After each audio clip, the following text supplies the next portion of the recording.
Before we dig into the playbook itself, I'd love to kind of get your take on, you and I talked about what are some of the biggest challenges today for B2B organizations to grow. And you talked about the changes in the macro environment and how that impacts how our go-to-market strategy needs to be deployed. So I'd love to just get your opinion on that as we get started here.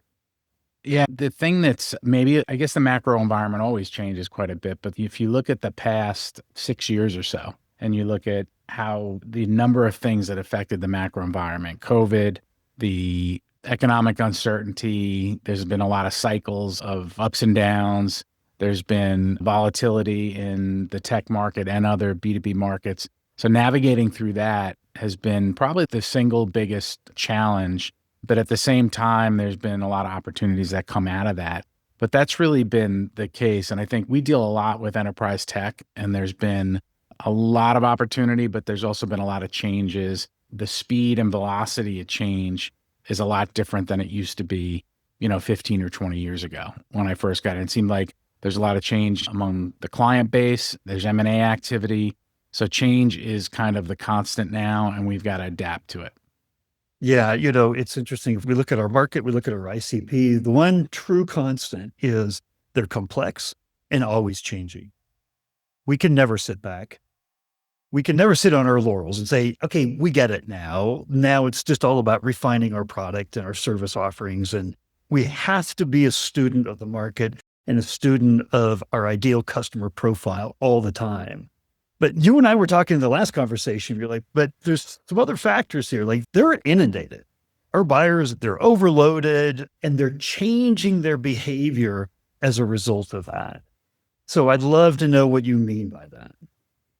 The buyer themselves have changed. They've grown up in an environment of kind of looking for information. Some of them want to be less sold to. They have a lot quicker access to information. They tend to, in the bigger organizations, they're buying in groups. So there's several different decision makers that are in the process.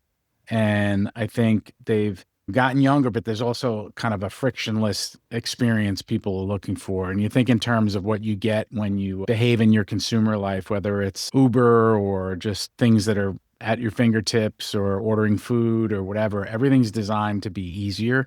So the goal here is we still selling to help people that are selling complex things.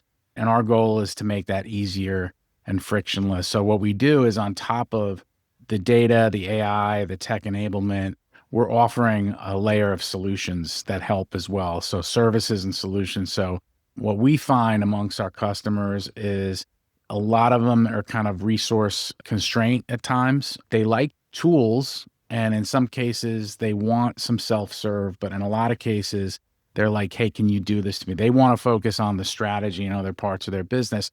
And we focus on activation, execution, data analysis, data management, all those things that help them grow. The core mission has not changed. The core mission is how do we help you grow? How do we help you get more customers? How do we help you make sense of data?